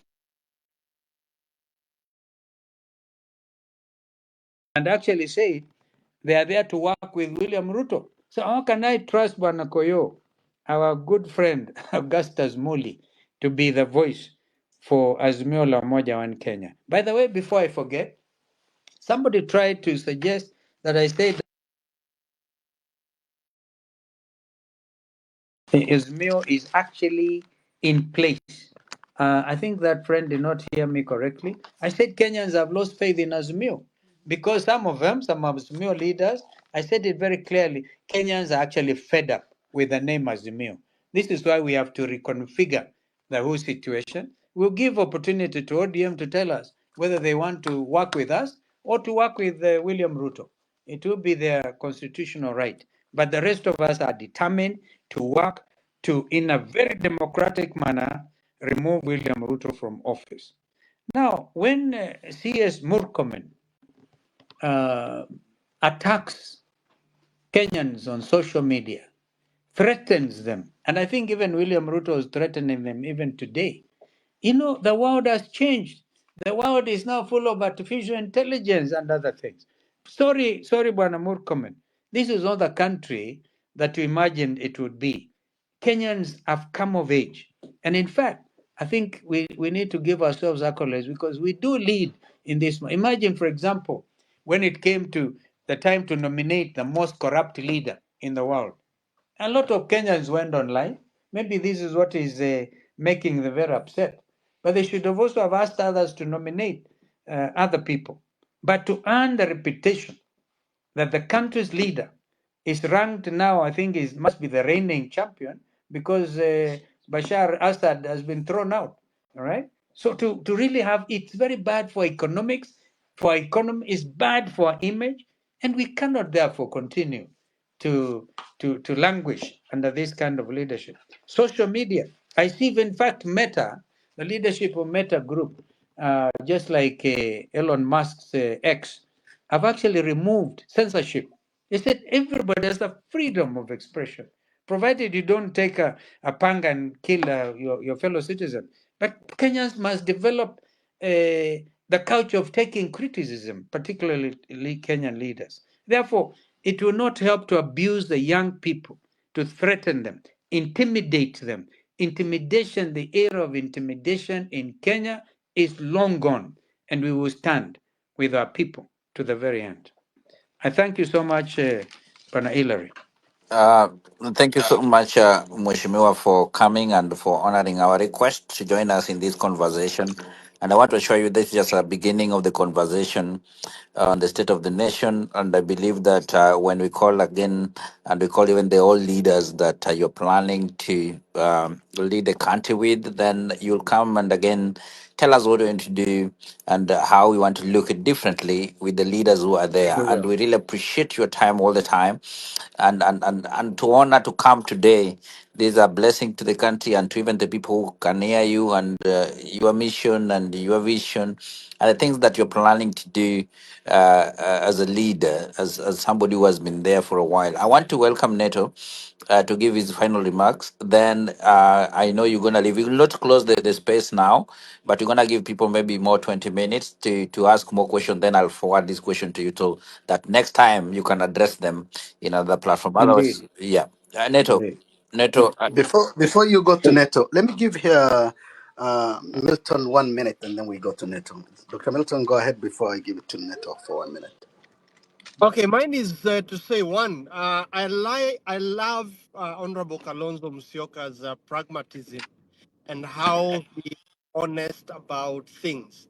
I think when the time is right now, the urgent business the country needs to focus on, and as critics of any administration that works against the people, we are looking forward to the urgent business of removing this government and every body that is associated with it. Secondly, Honorable Kalonzo, I hope when the time comes, we will hold proper auditioning for those who want to take over the leadership of the country so that we have the right people. And I do believe that you will rank highly at the top when the Kenyans look for those leaders. And lastly is to request and seek your indulgence that you join with the rest of the Gen Zs and Gen Zote in this case in Mm. ensuring that we are engaging and coalescing so that we can be able to hold this regime accountable and take it home. I look forward to engaging with you and like-minded Kenyans on the urgent business that we have, which is to ensure that William Ruto and the entire cartel of Kenya Kwisha are home and they are held accountable for the theft of public resources so that the Kenyan people can enjoy the fruits and the benefits of their democratic ideals and the constitution they have endowed themselves with. Thank you very much. All the best. Thank you so Thank much. you, Duguneto. And Neto, Thank when you. you're coming in, Tabitha want to say hi to Honorable Kalonzo, then Neto come in. Tabitha, can you say hi to Honorable Neto, Honorable Kalonzo? Stop it there. Yes, yes, Honorable Kalonzo. Yes, ma'am. It's such a privilege that you actually honored an invite in a space like this at such a time. And it's really good that we have leaders who are taking their time to have a conversation that actually many Kenyans are so interested in. We are discussing the state of our country and the way forward for the young people who seem to be very hopeless. But then, Honorable Kalonzo, we just expect that you really, be that leader that is very consistent in what he says, lives up to it, and also shows up in areas where really the support for change and real change in governance is required. If we can move this conversation from just X to now practicality, even in supporting the movements that are Gen Zs, even calling out what is not really happening well in a more intentional way. We think that with leaders like you and like-minded Kenya, we are on a trajectory that is very positive, and we are looking forward to a Kenya really that is governed by principles of the Constitution, that is governed by consideration of the people who are the most sovereign. And we are looking forward to a Kenya where the young people are free to speak, because we form the majority of this population. We are the majority of voters, and our voices cannot be shut by people who feel that being criticized is a way of bringing them down or whatever. So we would like you to support the young people. We would like you to show up for them, with them. And most importantly, it's not even about the young people. We want you as a leader to show up for Kenya. The old, the young is looking up to that one leader who can stand without fear or favor and say that this is wrong, this ought to be done like this.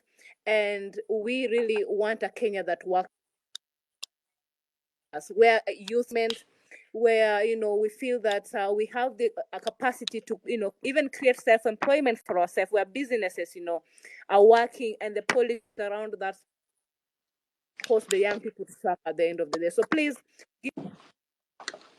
align with Thank you. leaders who will be Thank willing you. really to take this country forward, not just leaders who are opportunists, leaders who are just driving the agenda of tribe, leaders who want to put us back to the days where, we are just speaking about our tribal lines and what. Let your alignment be the alignment which represent the full face of Kenya, the full face of what you'll require as change and transformational justice for this country. Thank you, Honorable Kalonzo. Thank you. Thank you Thank you. so much, Tabitha. Thank you, Tabitha. As I hand over to Honorable Neto, I want also to express my deepest gratitude to Honorable Kalonzo for joining us and sharing his invaluable insights. I think your commitment to dialogue, democracy, and justice continue to inspire and guide many in this critical time of our nation. I think your leadership reminds us of the power of unity, accountability, standing firm in the face of adversity. We are honored to have you here with us this evening. Thank you for your time, for your wisdom, your unwavering dedication to Kenya's future. We look forward working together towards a stronger and more just Kenya. And let's push let's push these changes and have a better Kenya for all. I would say let's follow each other. Let's keep this conversation going. Over to you, Honorable Neto. Thank you very much, Abdi. And thank you very much, Hillary, for giving me the chance to thank the Honorable Kalonzo Musyoka. Mr. President, thank you very much for honoring us with your presence and for taking time off to engage with Kenyans. The first time I saw a President Kalonzo Musyoka poster was in 1997, I think, around Mwingi. It's 30 years later, 2027, Honorable Kalonzo Musyoka. Maybe it's just time that this presidency became a reality. But someone said something that I'd like to point out to you. You know, privately, myself and yourself and some other friends have sat with you to discuss your presidency. This was 10 years ago. But someone has said something that I want to just highlight right now. I think it was the Secretary General of this Muli party. That, you know, you're not taking the matter very seriously, the matter of your presidency. I mean, I'm hoping that in 2027, you can actually take this matter of your presidency a little bit more seriously to take us to the next level. I mean, I say that with a heavy heart because even if you watch the Wiper Party campaigns, you know, if you're not doing Okambani and you're not doing parts of Coast Province, you know, you diminish stomach. So I really look forward to, you know, the Wiper Party putting up a spirited campaign in this particular year or 2027 moving forward. That is the first thing I wanted to say. The second thing I'd like to say is that the next frontier in Kenyan leadership is going to be fought on the basis of rule of law, constitutionalism, budgeted corruption, and that is going to be what is going to make the campaign tick. You know, people are voting out this Kenya Kwanza government because they're thieves, they're corrupt. So our critique or the questioning about some of the counties that Wiper is predominant in is a question, is an invitation that, you know, the Wiper Party can then engage in introspection. You do not have to engage in self-defense right now. It's about engaging in introspection to the extent that, you know, look, if Kenyans do not want corruption, Kenyans want us to engage in rule of law, how can the Wiper Party, for example, be the one that then leads this particular thing? The third and the last thing I'd like to say, for me, is to wish you the very best. You know, personally, where I stand with you in terms of your presidency and your presidential quest. We wish you the very best. We just would like you to not associate. You remember in one of these campaigns, I think it was in 2013, when when your party was it my party at that time as well. You know, you cannot campaign on the basis of no corruption when everyone else is around you. Remember that particular presidential campaign of Raila Odinga that we were talking about zero corruption, and everyone else was around the president at that time was people with a dark past. That's what Kenyans are asking you of. Kenyans are asking you to shave off this, give us the presidency that you will be a clean presidency. And I'm sure if you did that, you'll just be surprised that 30 years later, you might actually be the president. My very best. Thank you very much for honoring us with your presence. God bless you. And my very best to the presidency. Thank you so much.